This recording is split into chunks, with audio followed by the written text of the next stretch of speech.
Have you ever wondered about the enigmatic figure known as Melchizedek in the Bible? In the annals of biblical history, Melchizedek is a figure shrouded in mystery, appearing briefly yet leaving a lasting impression on both Christian and Jewish traditions. Let's begin our journey in the book of Genesis. Here in the 14th chapter we find an intriguing account of a meeting between Melchizedek, the king of Salem, and Abraham, the father of the Hebrew people. As the story goes, Melchizedek brought out bread and wine, blessed Abraham, and was given a tenth of everything by Abraham in return. Now, it's interesting to note that Melchizedek isn't just a king, but he's also described as a priest of God Most High, or El Elyon. This dual role of Melchizedek, as both a king and a priest, is significant. It predates the establishment of the Levitical priesthood, suggesting a unique and ancient lineage of divine service. The offering of bread and wine further deepens the mystery. These elements, so central to the Christian tradition of the Eucharist, hint at a connection between Melchizedek and Jesus Christ, the ultimate high priest. But the story doesn't end in Genesis. In the New Testament, the book of Hebrews provides further insight into the enigma that is Melchizedek. Here, Melchizedek is portrayed not just as a historical figure, but as a symbol of divine priesthood itself. His name translates to King of Righteousness and King of Peace, emphasizing his role in promoting justice and peace. What's more, Melchizedek is described without any genealogy, without a beginning or end of life, resembling the Son of God. This depiction aligns with the idea of an eternal priest, a notion that foreshadows Christ's eternal priesthood. So who is Melchizedek? A king, a priest, a symbol of righteousness and peace, a figure of eternal priesthood, a foreshadowing of Christ. Yes, all of these and more. Melchizedek, a figure of profound mystery, emerges from the ancient texts, leaving us with a wealth of questions. Melchizedek, a king and a priest. But what does this dual role signify? It's a question that has fascinated theologians for centuries. The figure of Melchizedek is unique in the biblical narrative, embodying two realms of power, royal and religious, that are typically separated. As king of Salem, Melchizedek held secular authority. In the ancient Near East, kings were often seen as chosen by the gods, their authority extending beyond the political sphere to encompass social and economic facets of life. They were defenders of justice and righteousness, charged with maintaining order and harmony in their realm. On the other hand, Melchizedek's role as a priest reflected his spiritual authority. In this capacity, he served as an intermediary between the divine and the human, conducting rituals and offerings to God on behalf of the people.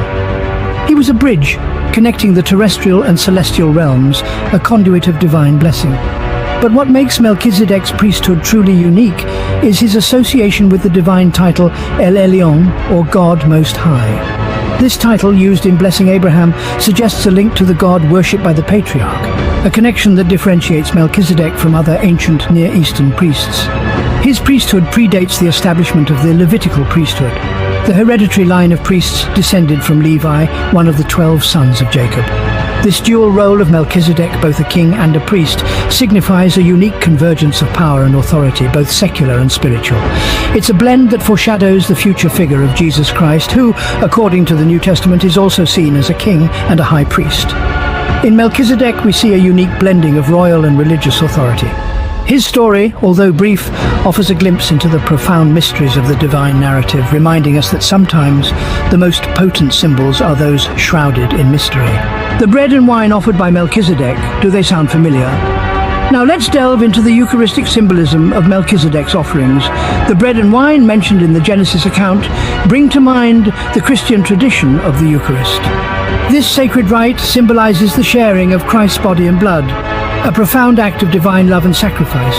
But how does this tie into Melchizedek's narrative? Well, in this ancient story, Melchizedek, a king and a priest, brings forth bread and wine. While the text does not explicitly state the purpose of these elements, their mention is striking and cannot be dismissed as mere coincidence. In the Christian tradition, the bread symbolizes Christ's body broken for us, and the wine represents his blood poured out for the forgiveness of sins.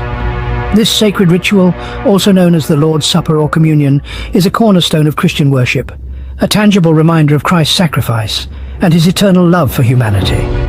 So, when Melchizedek, this enigmatic figure, offers bread and wine in the Genesis narrative, it's as if the echoes of the future are whispering through the past. He, in a sense, prefigures Christ, the ultimate high priest, who would offer not just bread and wine, but his very self. This notion is further supported by the fact that Melchizedek was both a king and a priest, a combination that is unique and unusual in the biblical context. This dual role mirrors that of Jesus Christ, who is often referred to as our king and our high priest. Just as Melchizedek offered bread and wine in a sacred encounter, Jesus centuries later would offer bread and wine at the Last Supper, transforming these common elements into profound symbols of his love and sacrifice. In this light, Melchizedek's story is not just a historical account, it's a foreshadowing, a hint of the divine plan yet to unfold. The bread and wine, simple offerings that echo through centuries, foreshadowing the divine sacrifice. Melchizedek reappears in the New Testament, but this time with even more significant implications. In the book of Hebrews, the story of Melchizedek takes on a whole new dimension, deepening the mysterious aura that surrounds this figure. Hebrews chapter 7 is where we find him, right at the heart of the New Testament. Here Melchizedek is introduced as no less than a king and a priest of the Most High God. He meets Abraham, returning victorious from battle, and blesses him. Abraham in turn gives Melchizedek a tenth of everything. But there's more to Melchizedek's identity. His name has a profound meaning. It translates to King of Righteousness. This, coupled with his title King of Salem, which means King of Peace, underscores his role as a promoter of justice and peace. These are themes that resonate deeply in both Jewish and Christian traditions. Intriguingly, the book of Hebrews gives us no details about Melchizedek's lineage. There's no mention of his father or mother, no genealogy, no record of his birth or death. This omission is not accidental. It serves to highlight the timeless nature of Melchizedek's priesthood. He is, in a sense, an eternal priest, a concept that mirrors the eternal priesthood of Christ.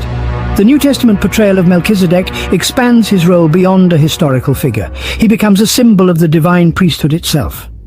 His eternal priesthood, without beginning or end, is a foreshadowing of Christ's own eternal priesthood. His story, although brief and cryptic, is a bridge between the Old and New Testaments. It ties together the foundational beliefs of Judaism and Christianity, intertwining themes of kingship and priesthood, righteousness and peace, and the eternal nature of divine service. Melchizedek, a symbol of divine priesthood, transcends time and carries a message for all generations. His narrative is more than just an intriguing tale from antiquity.